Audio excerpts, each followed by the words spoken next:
오늘 주제는 인종 다문화 사회, 한국의 다문화 사회에서 점차 확장되는 이슬람 문화, 우리는 세상과 어떻게 소통해야 하는가가 주제입니다. 그래서 이제 세 파트로 나눠져 있는데요. 첫 번째는 누가 어떻게 이주에 대해서 이야기하는가, 이주자에 대한 좀 고민을 담아서 써주셨어요. 그래서 읽을게요. 한국은 양적으로 그리고 질적으로 점점 다인종, 다민족, 다문화 사회에 접어들고 있어요. 근데 한국에 체류하는 외국인 숫자가 2016년 기준 약 200만 명이고요. 이거를 퍼센트로 따지면 전체 인구 대비 4%라고 합니다. 2015년에는 150만 명이었고 인구 대비 3%였던 걸 감안하면 1년 만에 약 1%가 증가한 꼴이라고 할 수 있어요. 그런데 한국에서는 여전히 귀화의 경우를 제외하고는 한국에서 태어났다고 하더라도 국민으로 인정하지 않는 혈연 중심의 사회라고 합니다. 그래서 아직도 많은 사람들이 이주자에 대해서 거리감을 느끼고 다른 매개를 통해 이주자에 대한 인식을 형성하는 한국인 중심의 나라입니다. 사실 국경을 넘어서 이주해온 사람들을 일컫는 개념을 보면 우리의 시선을 알 수 있다고 합니다. 외국인이라고 우리가 많이들 하는데, 외국인은 국적을 기준으로 하여 국민에 대비되는 타자를 지칭하는 개념이기에 귀화한 이주민의 비율을 반영하지 못하는 말이에요. 그래서 국경을 넘어서 한국으로 온 사람들을 가리킬 때는 외국인이 아닌 이주자라고 표현하는 것이 더 적절해 보입니다. 흔히 쓰이는 다문화라는 표현은 원래 미국 같은 국가에서 이질적인 언어와 민족적 배경, 문화를 보유한 집단들이 공존하고 있는 현실에서 사회 통합을 꾀하는 다문화주의에서 나온 말이래요. 그래서 역사적으로 한국은 이민을 보내는 나라였고, 또 산업화 및 경제 발전으로 인해 이민 목적국으로 변화를 겪게 된 것은 사실이나, 단순히 이주민이 늘어나고 있는 현실이 한국을 다문화 사회로 지칭을 할 수 있게 하는지는 의문이라고 합니다. 그래서 우리가 아까 처음에 들었던 누가 어떻게 이주자에 대해서 이야기하는가에 대해서 왜 이런 질문이 나왔을까 생각을 해보았을 때 이다솜 선배께서 인종, 다문화 사회라는 키워드로 시작한 주제가 이슬람, 소통의 문제로 끝난다는 게 흥미롭다고 전달을 해주셨어요.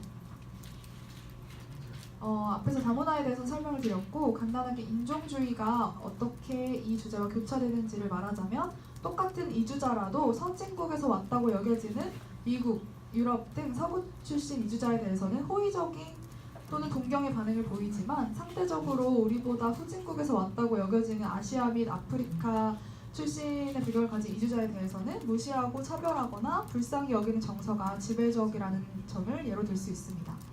한 사람의 인종에 대해서 부여하는 의미가 그를 인식하는 결정적인 역할을 한다는 것이죠. 근데 우리가 궁금해하는 한국 내 이슬람 현황을 먼저 말씀드릴게요. 이주 무슬림의 주요 출신지는 아랍이나 중동이 아닌 동남아시아, 남아시아, 중앙아시아 지역이라고 합니다. 2015년 2월 기준 약 14만 명의 외국 국적 체류 이주 무슬림이 국내에 있을 것으로 추정되고, 국내 그 비율은 국내 외국인 체류자와 비슷한 추세로 증가하고 있다고 해요. 그리고 2015년 기준 전체 체류 외국인의 약 7.58%가 무슬림의 비율이라고 합니다.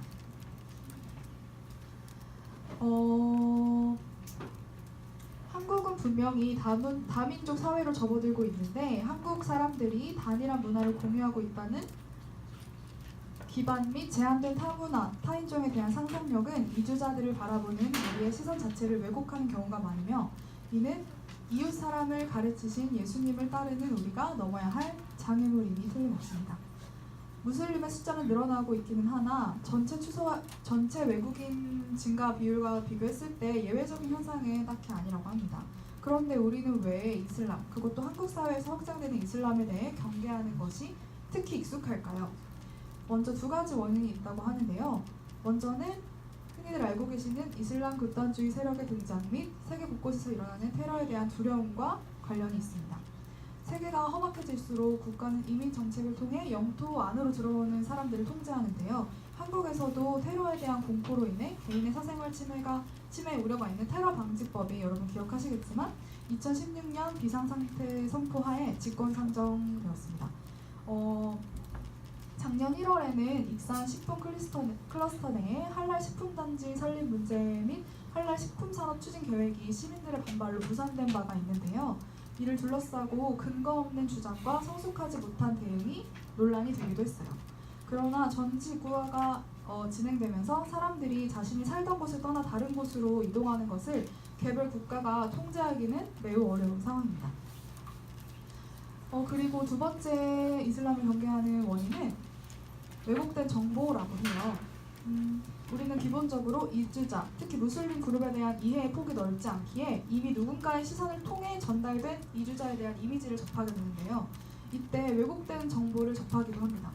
이번 이다솜 선배께서 이번 발제를 준비하면서 놀랐던 점이 있다고 하시는데요. 소위 SNS나 인터넷, 언론기관, 유튜브에서 우리가 쉽게 접할 수 있는 이주민, 특히 무슬림에 대한 정보는 신학 기반으로 연구하는 전문가들의 분석과 상이하다고 해요. 특히 그리스도인의 선교적 사명에 대한 좁은 이해가 우리와 문화적으로 큰 차이점을 가지는 무슬림 그룹을 만났을 때 혐오 혹은 단기적인 복음 제시의 대상으로만 받아들이게 되는 경우가 많다고 합니다.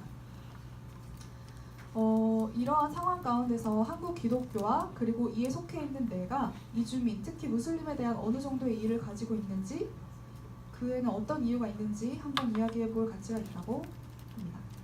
두 번째 내용으로 성경 속의 이주, 예수님이라면 어떻게 하셨을까에 대한 내용을 살펴보도록 하겠습니다. 우선 성경에서는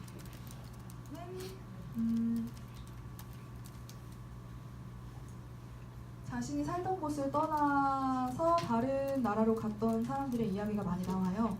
그 예로는 먼저 헤롯, 두세 이하의 남아를 다 죽이라고 했던 헤롯 왕의 박해를 피해서 애굽으로 피난간 난민이라고 표현하셨어요. 난민 예수님.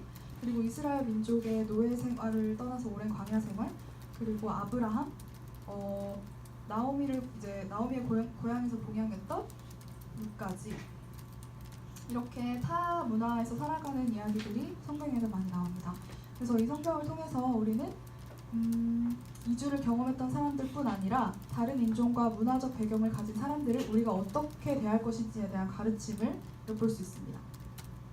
그래서 크게는 4가지 키워드가 있어요. 이해와 소통, 편견의 포기, 나그네 된 이웃, 다문화와 타문화 도전들. 먼저 이해와 소통에 대한 맥락으로는요. 누가복음 2장 46절 47절 말씀을 주셨어요. 다 함께 읽어볼까요? 그들은 성전에서 예수를 찾았는데 그는 학생들 가운데서 그들의 말을 기워하고 그들에게 묻기도 있었다. 그의 말을 듣고 있던 사람들은 모두 그의 슬기와 대답에 감탄하였다. 예수님은 먼저 그가 이해하고자 하는 사람들과 함께 앉으셨고 그들의 이야기를 들으며 동시에 자신이 궁금한 점에 대해 묻고 계셨습니다. 이 말씀을 잘 수 있듯이요. 이는 당시의 이슈들과 신학 사상들에 대해 이해를 하기 위한 것이었다고 합니다. 우리도 타 종교라는 이유로 우선적으로 배타적인 입장을 취하기 전에 이슬람 이슈에 대해 이해해야 한다고 해석할 수 있습니다. 예수님은 듣기만 하지 않고 대답도 하셨습니다. 우리도 역시 질문을 받았을 때 적절히 답을 하는 것으로 복음을 전할 수 있다고 볼 수 있습니다. 두 번째로 바울의 아테네 전도 여행에서는 바울이 종교심이 풍부한 아테네의 현실을 인정하며 알지 못하는 신에게 바쳐진 제단을 모티브로 삼아 복음을 증거했다는 내용이 나와요. 이 구절은 길어서 따로 넣진 않았고 같이 읽진 않겠지만 한번 읽어보시면 도움이 될 것 같습니다. 두 번째로는 편견의 포기라는 키워드예요. 이방인 선교를 하는 것의 첫 열매로 여겨지는 고넬료를 만나기 전에 베드로는 이방인에 대한 스스로의 편견에 대해 성찰할 기회를 갖는다고 합니다. 사도행전 10장에서 11장에 나타나 있다고 하는데요. 여기서 하늘에서 온 보자기에 담긴 짐승을 잡아 먹으라는 말이 나와요. 근데 이에 대해서 베드로가 3번 부인해요. 뭐라고 하면 3번 부인하냐면 속되고 깨끗하지 않은 것은 먹을 수 없다고 3번 부인하는데 이에 대해서 베드로에게 들려온 말씀은 하나님께서 깨끗하다 한 것을 속되다 하지 말라는 것이었습니다. 이윽고 뒤이은 사람들의 방문을 통해 유대인 베드로는 자신의 편견을 깨닫고 버립니다. 그리고 고넬료를 처음 만났을 때 나도 사람이요 라는 말을 건넵니다. 왜냐하면 타 문화였기 때문에 나도 사람이요 라는 말을 건넸다고 하는데요. 다른 문화, 인종에 대한 편견이 명백한 죄임을 베드로가 깨달았던 것처럼 우리 역시 다양한 민족을 하나님께서 허락하셨음을 알고 그의 뜻대로 한 사람으로서 이주자들을 동료 인간으로 존중해야 합니다. 세 번째 키워드는 나그네에 대한 이웃입니다.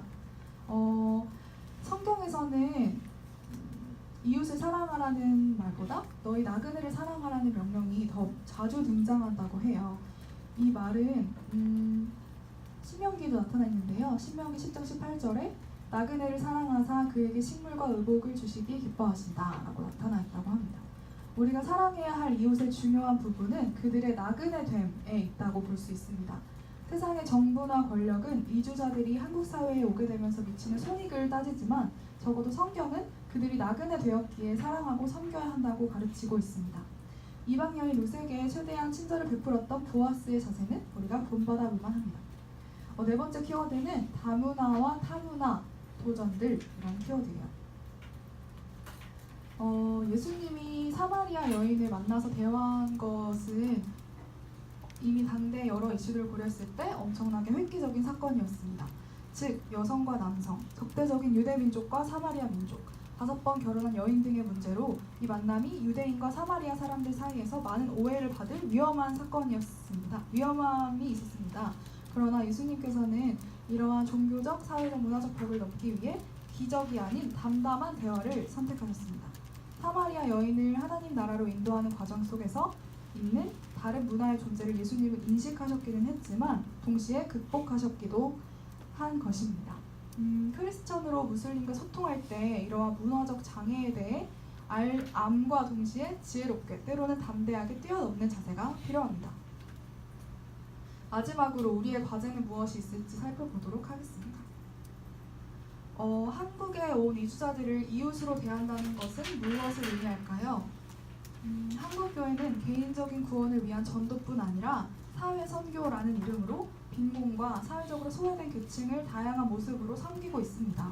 한국에 온 이주민들을 선교적 관점으로 바라보아 이주민을 대상으로 하는 예배를 운영하며 이들을 지원하는 교회도 실제로 많이 있습니다. 그러나 아직 우리는 기독인이라는 이름으로 다른 문화와 종교를 가지고 온 이주자들과 소통할 때 그들의 영적인 필요를 육적인 필요보다 우선시하는 것이 사실입니다. 하지만 우리 사회에서 많은 이주자들이 경제, 사회, 문화적으로 소외된 약자임을 고려할 때 두 가지 모두, 그러니까 영적인 필요와 육적인 필요를 모두 고려한 온전한 섬김을 베풀어야 할 필요가 있습니다. 이주 노동자에 대한 착취와 임금체불, 결혼 이주 여성에 대한 가정폭력, 어려움을 당해온 난민들을 또 외면하는 까다로운 인정 절차가 존재합니다. 이러한 이웃들의 필요를 채우는 일에 크리스천이 다양한 방법으로 함께할 수 있습니다. 이주민의 유입은 단순히 선교의 기회가 아닌 선교의 책임이라고 합니다. 특히 무슬림의 경우 더욱더 적극적인 섬김과 사회통합의 의지가 필요하다고 선배님께서 얘기해 주셨는데요. IS에 가입하게 되는 유럽의 무슬림 이민자 출신 청년들의 경로를 연구한 유엔인권이사회 보고서에 따르면 이들의 인종, 종교적인 배경에 따른 사회적 고립이 이들로 하여금 극단주의 세력에 빠지게 한다고 분석하고 있으며 무슬림 이민자들에 대한 지역적, 국가적 통합의 필요성을 강조하고 있습니다.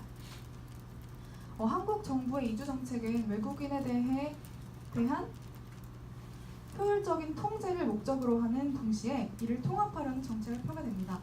이 과정 속에서 교회의 중요한 역할은 국가에 의해 최소한의 보호만 받으며 사회의 배타적인 시선에 처벌받는 이주민들을 포용하는 것이 될 것입니다. 다른 종교를 인정하는 다원주의를 그대로 받아들이는 것이 기독교의 절대성을 포기하는 것일까요? 하는 우려가 있는데요. 그러나 종교 다원주의의 발달은 기독교에 대한 도전이자 동시에 성찰의 기회라고 합니다. 이슬람을 비롯한 다른 종교와 접촉하면서 자기 갱신과 변형, 이를 통한 사회 변동의 가능성이 발전하기 때문입니다.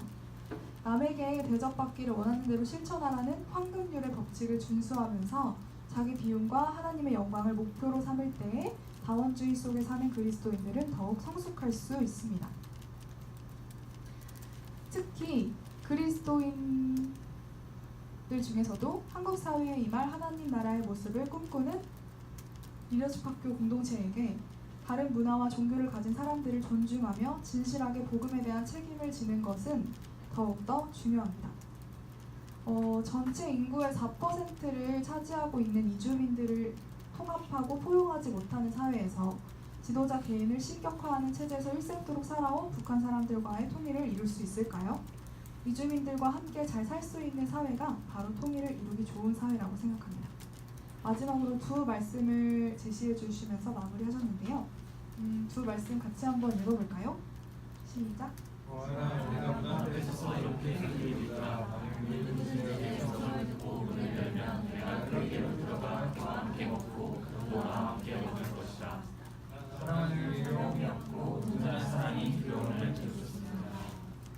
우리 안에 사랑이 온전하여지길, 사랑을 통해 내 안의 두려움과 공동체 안의 의심을 거두는 우리가 될 수 있길 바라봅니다. 이상이고요. 질문거리를 몇 가지 주셨는데 그 중에서 간추려서 4개를 말씀드릴게요. 한국 기독교는 이주자, 특히 무슬림에 대해 어떤 인식을 가지고 있는가? 잘못된 점이 있는가?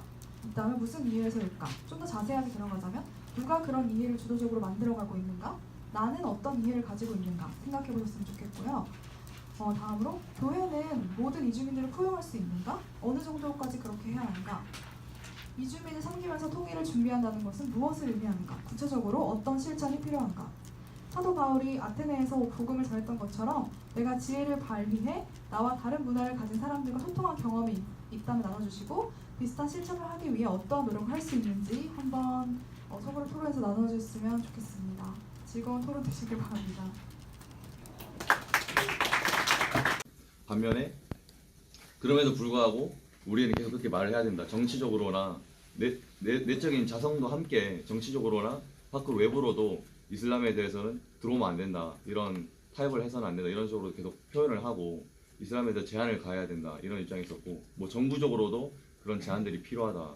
왜냐면은 이슬람 같은 경우에는 저희가 이제 얘기했던 게 제가 말했던 건데 샤리아법이 있는데 샤리아법에 보면은 그런 것들이 있어요. 이슬람들은 이방인 그 다른 신을 섬기는 이방인들에 대해서 그런 여자들은 마음대로 강간해도 된다. 그건 죄가 아니다. 이렇게 말하거든요.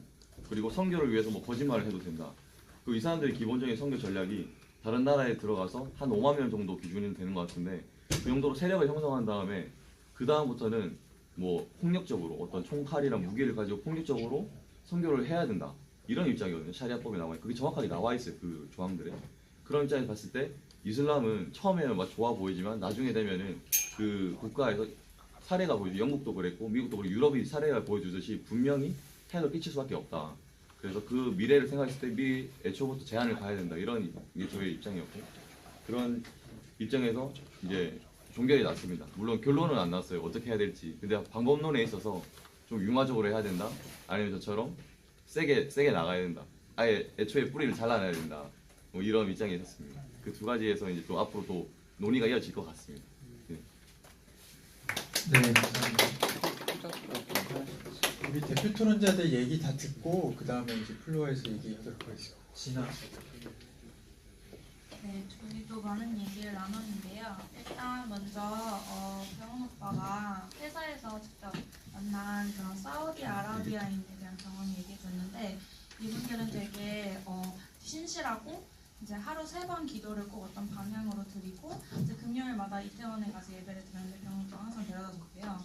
그리고 느꼈던 부분들은 뭔가 회의를 하다가 화가 나면은 막 기도를 하고 와야겠다 해서 기도를 하고 자기 감정을 다스리는 모습들을 보면서 이 사람들이 그냥 정말 믿음에 있어서는 일부 기독교인들보다 훨씬 더 확신이 있고 신앙심이 있구나라는 생각을 했다고 해요. 그래서 저희가 던졌던 질문은 이들이 어떻게 해서 이러한 정말 신실한 믿음을 가졌을까 이런 질문을 던져봤을 때 저희끼리 추론한 좀 가설은 먼저 은희가 얘기한 거는 은희가 어디서 들었는데 이분들은 그냥 믿어서 천국에 가고 이런 것들이 아니라 어떤 행위를 할 때 그래도 천국에 갈까 말까 하기 때문에 그러한 행위에 되게 열심히 한다는 그런 것들이 있고 또 이 이슬람을 봤을 때 우리는 예수님한테 신성과 인성이 있다고 알고 있지만 이 사람들은 신성만 있다고 믿는데요. 그래서 뭔가 그런 신의 되게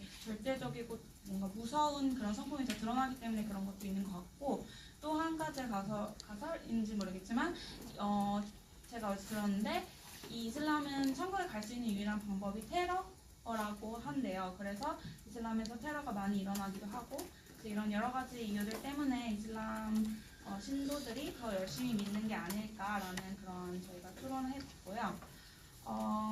그리고 이제 저희가 현실적인, 만약에 저희가 난민들을 이제 받아들이고 이슬람들을 받아들였을 때 현실적인 부분들을 좀 생각을 해봤는데 저희가 어느 정도까지 난민 맞나?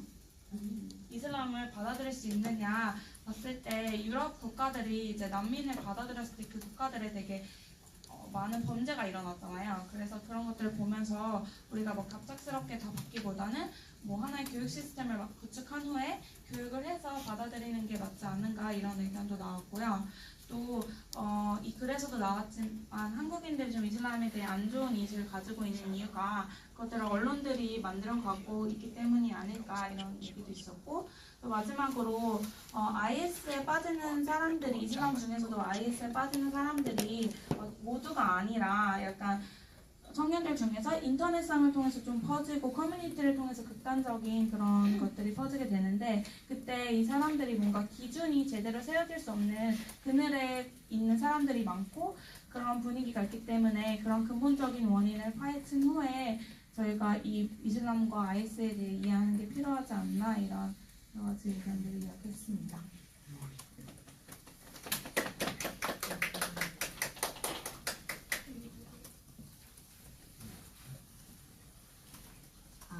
네, 저희 팀도 많은 얘기를 했는데요. 저희는 그 혜원조교님이 올려주신 4가지 질문을 토대로 좀 토론을 진행해 보았습니다. 그래서 첫 번째 질문이 한국 기독교는 이주자, 특히 무슬림에 대해 어떤 인식을 가지고 있는가, 잘못된 점이 있는가, 있다면 무슨 이유에서일까? 라는 질문이었는데요. 저희의 의견은, 공통된 의견은 많은 사람들이 색안경을 끼고 이들을 바라보고 있다라는 의견이었습니다. 사실 우리가 이슬람이 어떤 종교인지, 또 그 이슬람이라는 종교를 믿는 무슬림들은 어떤 사고방식을 가지고 있는지, 어떤 배경에서 자랐는지에 대한 정확한 이해도 없는데, 일단 우리가 뉴스를 통해서 접하는 이런 것들은 IS가 뭐 테러를 일으키고 진짜 무고한 사람들을 죽이고 이런 뉴스를 많이 접하다 보니까 우리 안에서도 이들은 되게 폭력적이고 무서운 단체? 사람들이구나라는 그런 좀 편견이 우리 안에 형성돼 있지 않나. 그래서 이슬람이 우리나라에 이렇게 와서 산다 그러면, 무슬림들이 우리나라에 산다 그러면 우리도 사실 되게 좀 경계해야겠다라는 이런 인식이 더 은연중에 깔려있지 않나라는 이런 이야기를 나눴고요. 하지만 그렇다고 우리나라에 들어오는 이런 무슬림들을 우리가 무조건 배척하고 들어오면 안 된다라고 막는 것이 아니라 이들이 사회에 잘 이렇게 정착할 수 있도록 우리가 도와줘야 된다라는 의견을 또 나눴습니다. 그래서 한 분이 나눠주셨는데, 우리가 이들을 사랑하고 섬기는 측면과 그냥 단순히 이들이 아예 들어오지 못하게 막는 것, 이렇게 누르는 것 둘 중에 어떤 옵션을 더 하나님 기뻐하실까라고 보았을 때 사랑하고 섬기는 쪽이 하나님이 더 기뻐하실 쪽이지, 우리가 단순히 이들이 우리나라에 못 들어오게 하고 막 모스크를 짓는다 그러면 그걸 완전히 반대하고 이런 걸 더 기뻐하실까, 저희는 이런 쪽을 고민해 보았고, 하나의 예로 지금 이렇게 한국에 있는 다문화 센터들, 이렇게 그런 다문화 가정에서 자란 아이들을 교육해주고 보살펴주고 이런 다문화 센터의 90%가 절에서 이렇게 후원을 하고 있대요. 후원하고 운영하고 있고. 그래서 이런 것만 보았을 때도 크리스천들이 너무 우리는 외부적으로 보여지는 것들, 모스크를 세우면 안 되고 이들을 못 들어오게, 우리나라에 못 들어오게 막아야 되고 이런 쪽에만 너무 치중해 있지 않나. 그런 게 아니라 먼저는 이들이 이렇게 정말 한국 사회 좀 위험하다고 생각하시는 분들도 계시겠죠. 이들을 그냥 받아들이는 게. 하지만 여기 우리가 혜연조교님 계속해주신 것처럼 이렇게 이런 세계화의 흐름 속에서 국경을 넘어서 누가 다른 나라로 가서 살고 이런 거 우리가 막을 수 없는데, 이런 것들 속에서 단순히 배척하기보다는 우리나라에 온 이런 무슬림들도 잘 이렇게 정착할 수 있도록 도와주는 것이 우리의 책임이 아닌가라는 이야기도 나눴습니다. 그래서 통일과 관련해서도 사실 북한이 뭐 우리는 한 민족이라고 하지만 뭐 60년 분단의 세월 동안 우리가 너무나 다른 문화 속에 살아왔는데 통일이 된다면 우리가 정말 이들을 같이 이렇게 품고 하나의 정말 하나 이렇게 통합되게 살아가려면 지금 현재 우리나라에 있는 이런 무슬림들을 잘 이렇게 보듬고 이해하려고 노력하는 그런 것으로부터 출발해야 되지 않을까라는 그런 얘기도 나왔습니다. 그래서 사실 저는 이건 그냥 저의 개인적인 의견인데 제가 수업을 듣다가 교수님이 그런 얘기를 해주셨어요. 재작년에 파리에서 일어난 테러도 IS가 이렇게 일으킨 테러라고 이렇게 나와 있는데 사실 그것도 파리로 이주한 이민자들 2세 정말 문화에 프랑스 문화에 정착하지 못한 2세들이 이제 자꾸 프랑스 사람들은 너는 우리나라 사람 아니야 이렇게 배척하고 하다 보니까 이렇게 정착하지 못하고 적응하지 못해서 그럼 우리의 뿌리는 어디인가 이렇게 하다가 잘못되게 이렇게 IS로 이렇게 합류해서 테러를 일으켰다고. 사실 이 다문화 사회를 우리가 이렇게 배척할 게 아니라 잘 포용해주는 게 중요하다고 교수님이 그때 그런 말씀을 해주셨었거든요. 그래서 우리나라도 동일하게 단순히 IS 막 무섭고 두렵고 이런 존재가 아닌 이렇게 우리나라에 온 무슬림들을 우리가 잘 보듬어주는 게 먼저 크리스천으로서 우리가 해야 할 책임이 아닌가라는 이야기를 나누었습니다. 그래서 이다솜 선배님께서 올려주신 아티클 중에 한 아티클의 결론에 이런 부분이 있었는데 읽어드리자면 20년 후인 2030년에 한국의 모스크가 몇 개나 될까라는 염려보다는 하나님 앞에 우리 모두가 서는 그날 무슬림을 위해 너희는 무엇을 했느냐는 하나님의 질문에 답하도록 노력해야 할 것이다. 그때 내가 알지 못하나이다. 내가 그들을 지키는 자일까? 라고 변명할까? 라는 이 구절이 있었는데 이게 저희 팀에서도 얘기 나온 게 그냥 우리가 이 마음을 품고 살아야 하지 않을까. 단순히 외부적으로 보여지는 것을 막기보다는 막 누리려고 하는 것보다는 정말 말씀대로 먼저 하나님을 사랑하고 이웃을 사랑하라는 그 말씀처럼 우리가 그들도 똑같은 인간인데 이렇게 배척하는 것이 아닌 섬기려고 또 이들을 위해서 우리가 무엇을 할 수 있을까라는 고민을 하는 게 먼저이지 않을까라는 이야기를 나눴습니다.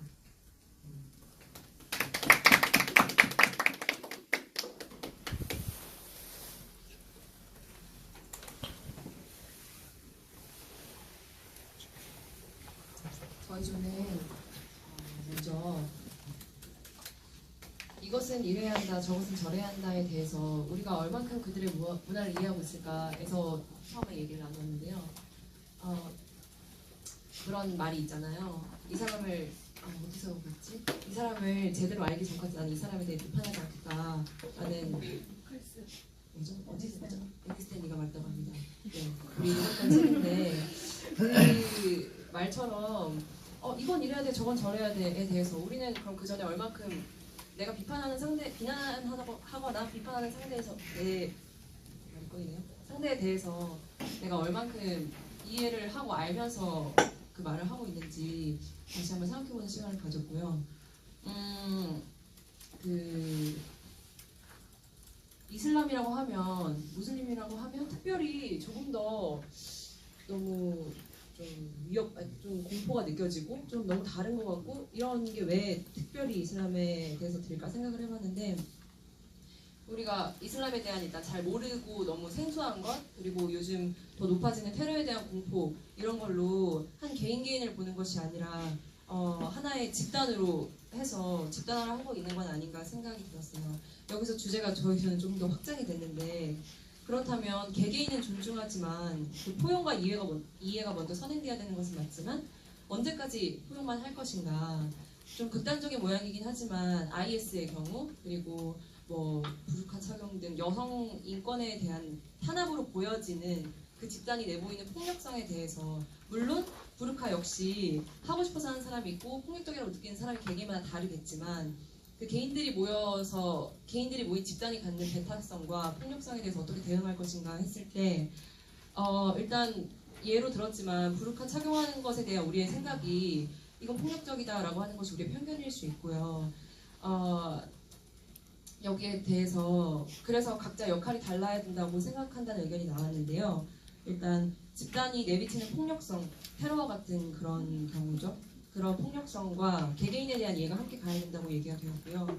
테러에 대한 제압, 노력, 거기에 대한 노력이 필요하고 하지만 무슬림이면 모두 다 테러 위험이 있다라고 일반화하는 것 그것은 아니라는 사회적 인식 노력이 같이 가야 된다고 얘기가 되었고 그래서 역할 분배가 중요한 것 같아요. 국가와 시민단체 등 각자 할 수 있는 각자 포커스해야 되는 부분이 다르고 그래서 네트워크가 잘 형성되어야 된다고 생각을 했고요. 다음으로 이런 것들을 말하기는 참 쉽지만 실천에 있어서 내가 진짜로 행할 수 있는 건 또 다른 문제인 것 같아요. 대화하고 포용하는 시도 자체가 그러니까 나와 다른 것에 대해서 포용하려고 하는 시도 자체가 내 이익에 반하는 행동이 될 수도 있잖아요. 그리고 한 집단에서 다른 행동을 함으로써 그 다름에 대해 불편한 시선을 내가 받을 수도 있고 그렇다면 그 희생을 감수하면서도 내가 사랑할 수 있는가 내가 포용하려고 노력할 수 있는가 예수 그리스도를 따를 수 있는가 여기에 대해서 같이 생각을 해봤고요. 다음은 통일에 대해서 잠깐 얘기했는데 통일 역시 통일만 되면 다일까 그 이다솜 선배님께서도 끝부분에 써주셨지만 내가 내 주변의 이웃을 이해하지 못하고 내 이주민과 공존하지 못하는데 어떻게 북한 사람들과 소통할 수 있을까에 대해서 생각을 해봤어요. 그리고 한국인이 아닌 다른 이들이 한국인은 굉장히 배타적이고 너무 같은 거를 강요하고 라고 많이 말을 하잖아요.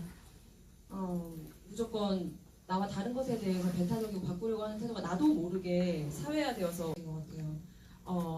대화하고 포용하는 시도 자체가 그러니까 나와 다른 것에 대해서 포용하려고 하는 시도 자체가 내 이익에 반하는 행동이 될 수도 있잖아요. 그리고 한 집단에서 다른 행동을 함으로써 그 다름에 대해 불편한 시선을 내가 받을 수도 있고 그렇다면 그 희생을 감수하면서도 내가 사랑할 수 있는가 내가 포용하려고 노력할 수 있는가 예수 그리스도를 따를 수 있는가 여기에 대해서 같이 생각을 해봤고요.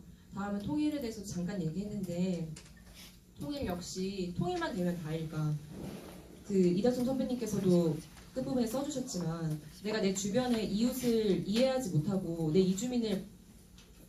이주민과 공존하지 못하는데 어떻게 북한 사람들과 소통할 수 있을까에 대해서 생각을 해봤어요. 그리고 한국인이 아닌 다른 이들이 한국인은 굉장히 배타적이고 너무 같은 거를 강요하고 라고 많이 말을 하잖아요. 무조건 나와 다른 것에 대해서 배타적이고 바꾸려고 하는 태도가 나도 모르게 사회화되어서 우리 안에 있을 수 있는데 그런 부분에 대해서 생각을 해봐야겠다고 생각을 했고 끝으로 이주민뿐만 아니라 뭐 고려인 그리고 화교 우리가 익숙하지 않지만 알고 있는 우리의 관심이 필요한 대상들에 대해서도 관심을 기울이고 어떻게 할 수 있는지 시선 방어를 노력해야겠다고 생각했습니다.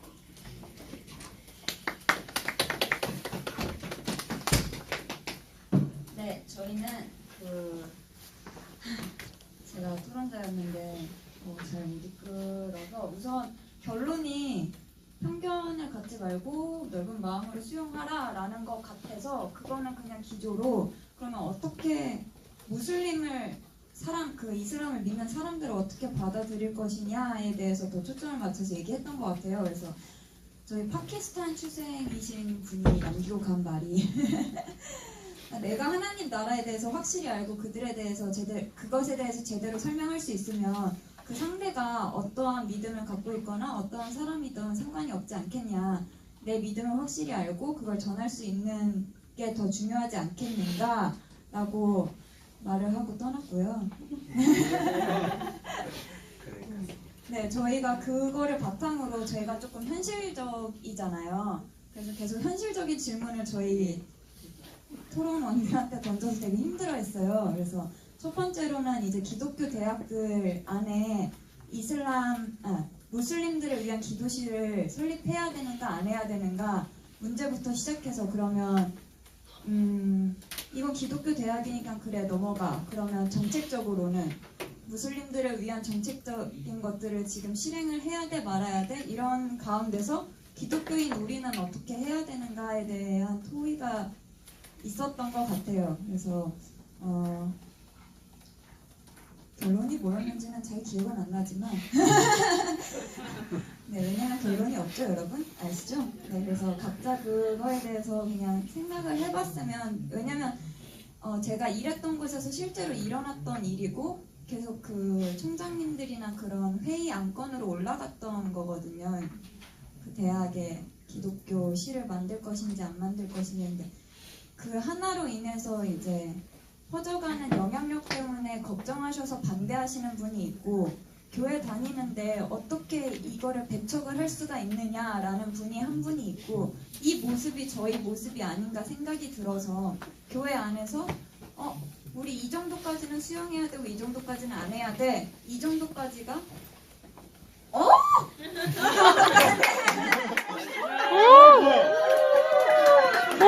여러분 우선 네, 이렇게 하면 되게 부담스러워할 테니까 어쨌든 이미 미안해요, 깜짝 놀라요. 네, 결론적으로는 여러분 각자가 생각했으면 좋겠습니다. 왜냐면 제가 했던 말이, 그러면 내가 만약에 실무자인데 기도실을 지어야 하지 않아야 된다는 나의 신념 때문에 그 모든 반대 자료를 만들어서 위에다 올려야 되는 건지, 아니면 나는 교직원이기 때문에 여기에 그냥 기도실을 짓는 거를 보고만 있어야 하는 건지, 아니면 내 그게 너무 안 맞으니까 난 이곳을 때려치겠다 하고 나가야 하는 건지, 어떻게 해야 되는지 실제적으로 모르기 때문에 여러분 미안해요 여러분, 네, 극단적인 결론밖에 없어서 네, 그래서 여러분들도 같이 생각했으면 좋겠다는 걸로 마무리하겠습니다. 저야 아주 다들 열심히 정리를 잘 해주셔서 그래서 저희도 일단 그 질문의 플로우대로 좀 얘기를 나눠봤고요. 실질적으로 우리 교회나 개인적으로 좀 이슬람이나 그 무슬림에 대해서 정말 한국적인 특성에 따라서 좀 배타적인 생각을 많이 가지고 있다라는 것도 있다라는 것을 좀 알게 되었고요. 실질적으로 좀 한 양께서 이제 인도에서 여러 종교의 종교의 다양성에 대해서 개방적인 그 문화를 경험했음에도 불구하고 한국에 들어왔을 때 이제 그 이슬람에 대한 그 두려운 마음과 반감이 있다고 하는 것으로 보아 우리 한국적인 좀 그 인들의 특성이 하나로서 이제 배타적인 태도를 지니고 있다라는 것을 좀 보게 되었고요. 그래서 그런 그 배타적인 태도가 교회까지 이뤄졌다는 그런 나눔을 가졌고, 실질적으로 그러면 우리가 교회로서 그러니까 모든 이주민들 포용할 수 있는가라는 질문에 있어서 사실 대부분의 그 의견은 좀 인도주의적으로 좀 대해야 된다고 얘기를 하고 있습니다. 어느 분께서는 이제 여자친구가 좀 NGO 그 다문화 가정을 좀 그 가르치는 NGO 단체에서 일을 하고 있는데, 실질적으로 이들이 교육이나 경제적으로 그리고 사회적으로 굉장히 소외받고 있는 상황이 있다고 합니다. 그래서 실질적으로 무슬림을 떠나서 우리가 교회에 있는 사람들이 교회가 좀 그 소외받고 약한 사람들을 좀 도와야 된다고 생각을 하는 사람도 있었고요. 실질적으로 더 나아가서 정치적으로나 또 제도적으로나 또 정책적으로나 이들을 도울 수 있는 방안들을 좀 고민해 봐야겠다는 생각을 좀 나눴습니다. 그리고 나아가서 통일에 대해서 나눠봤을 때 이주민을 받아들이는 것, 이주민에 대한 그 이해하는 넓이가 넓어질수록 깊어질수록 우리가 통일을 잘 준비할 수 있지 않나. 통일을 했을 때 실질적으로 북한 주민에 대한 이해도가 깊어지고 넓어질 수 있다라는 생각을 가졌고요. 그래서 실천을 무엇을 할 수 있을까라는 생각을 했는데 어느 분께서는 우리가 MBTI를 해야 된다. 우리가 서로 MBTI를 통해서 공통의 인간인 거를 인지하고 진짜 웃겨. 서로를 이해해야 된다라는 얘기하는 사람도 있었고요. 그리고 네, 그렇습니다. 그래서 실질적으로 저의 생각을 실질적으로 저의 생각을 좀 나누고 싶다면은 저는 첫 번째로는 뭐랄까 세계 시민 의식을 좀 길러야 된다고 생각을 합니다.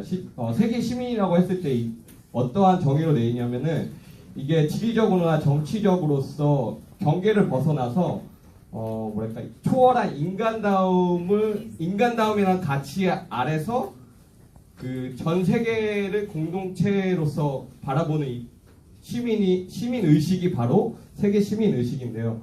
실질적으로 지금 여러 기업들, 여러분들이 가고 싶어하는 대기업이나 뭐 여러 기업들이 실질적으로 이러한 그 지속 가능한 개발 목표라는 그런 그 목표로서 좀 나아가고 있는데, 실질적으로 한국에서도 지금 10년간 그 사회공헌, 그러니까 가난이들 돕는 그 퍼센테이지가 60% 정도 높아졌다고 합니다. 그래서 실질적으로 오늘 나는 논의를 고려해봤을 때 단순히 이슬람이라는 종교를 가진 사람이 아니라 그냥 보편적인 인간이라는 생각으로 접근을 해야 된다고 생각을 하고 있고요. 그래서 실질적으로 이제 우리가 좀 뭐랄까 뭐 개인적으로 이제 코이카에 있어서 그럴 수도 있겠지만 지금 세계적으로 이제 지속 가능 개발 목표를 그 공통적인 국제적인 기준 안에서 기업이나 뭐 기관이나 아니면 개인들이 그 목표를 따라서 좀 움직이고 있는 상황입니다. 그래서 이런 것들에 대해서 공부를 하면서 좀 세계 시민 의식을 길러야지 이슬람과의 소통이 가능하다고 생각합니다. 그래서 이런 시민 의식을 가진 상태에서 그러면 어떻게 이슬람하고 소통해야 될지에 대해서 고민을 해봤습니다. 그래서 이 논문을 읽어보시면 나오는데, 첫 번째로 저는 그 무슬림을 이해하고 좀 인권을 옹호해야 된다고 생각을 합니다. 그래서 논문에서 나와 있는 거는 국내에 체류 중인 무슬림 중 접촉이 가능한 무슬림을 만나서 뭐 선교적 직무의 대상으로서만이 아니라 그들이 주체적으로 자신들의 어려움과 필요를 언급하고 말할 수 있는 기회를 교회가 부여하고 직접 청취할 필요가 있다고 생각을 하고요. 그 다음에 둘째로는 이제 그들이 겪고 있는 국내에서의 제도적 공백과 어려움들을 해결하기 위해서 활동하고 있는 활동가들의 이야기를 통해서 간접적으로 좀 이야기를 들어서 그들의 어려움들을 이해하고 그들이 실질적으로 한국에서 어려움을 겪고 있는 그 권리나 또 가지고 있지 못한 권리들을 좀 옹호해야 된다고 생각을 하고 있고요. 이게 왜냐면은 실질적으로 제가 이번에 선교를 갔다 왔습니다. 선교를 갔다 왔는데 거기는 99.9%가 이슬람 문화인데 그들을 하고 실질적으로 접촉했을 때 정말 그냥 인간인 거예요, 인간. 그 이슬람을 떠나서 하나의 인간이었고, 근데 좀 불쌍한 게 뭐냐면 그들은 그냥 태어났을 때부터 이 이슬람이라는 문화 자체가 그냥 하나의 문화예요. 그러니까 글을 배우기 위해서도 그냥 꾸란을 할 수밖에 없어. 그러니까 꾸란을 통해서 글을 배우고 꾸란을 통해서 문화를 배우기 때문에 그런 꾸란을 통해서가 아니라 다른 제도적인 뭐 교육적인 측면들이 좀 발전해야 된다고 생각을 하고 있어요. 그래서 그들은 그냥 어쩔 수 없이 장착되어 있는 이슬람 문화이기 때문에 그들을 그냥 종교적으로 바라보는 것이 아니라 인간다움이라는 가치 아래서 좀 그들을 바라봐야 되는 게 제가 실천해야 될 문제라고 생각을 하고 있고요. 그리고 두 번째로는 좀 여기서 나와 있는 게 사회적 접근으로서 공포와 두려움이 아닌 환대를 실천하는 것이라고 나와 있습니다. 여기서 나와 있는 그 좀 케이스로는 그 설문조사를 했대요. 그러니까 무슬림이 그 기독교로 회심한 사람들을 대상으로 설문조사를 했는데, 무슬림에게 회심에 있어서 가장 큰 영향을 미친 것에 대해서 설문조사를 한 결과 그리스도인들의 친절한 삶의 방식이 가장 첫 번째 이유로 꼽았다고 합니다. 그래서 실질적으로 저는 마음을 열고 그 나그네 된 이웃이 그들을 환대해야 된다고 생각을 하고 있고, 발제문에서도 이방여인 롯에게 최대한 친절을 베풀었던 보아스에 대한 그 자세가 좀 떠오르는 것 같습니다. 그래서 여기서 더 나아가면 또 논문에 나와 있긴 한데, 적절한 확신을 복음 전도입니다.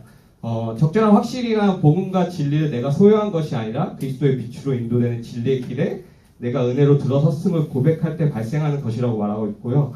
그리고 그 길에 무슬림들을 겸손하게 정중하게 그러나 뚜렷한 확신 가운데 초대하는 거, 여기까지 확장해야 되는 게 제가 또 실천해야 될 생각들입니다. 그래서 이렇게 좀 뭐랄까 한 주 동안 이런 걸 고민하게 되면서 저도 두려운 마음과 한국적인 특성의 배타적인 단일 민족이라는 배타적인 태도로 인해서 이를 좀 나쁘게 생각하고 있었다는 그 저의 모습들을 바라보게 되었고 좀 이런 한 주 동안 좀 생각을 정리하게 되면서 이런 제한점들을 제 삶에서 실천할 수 있도록 노력하겠습니다. 감사합니다.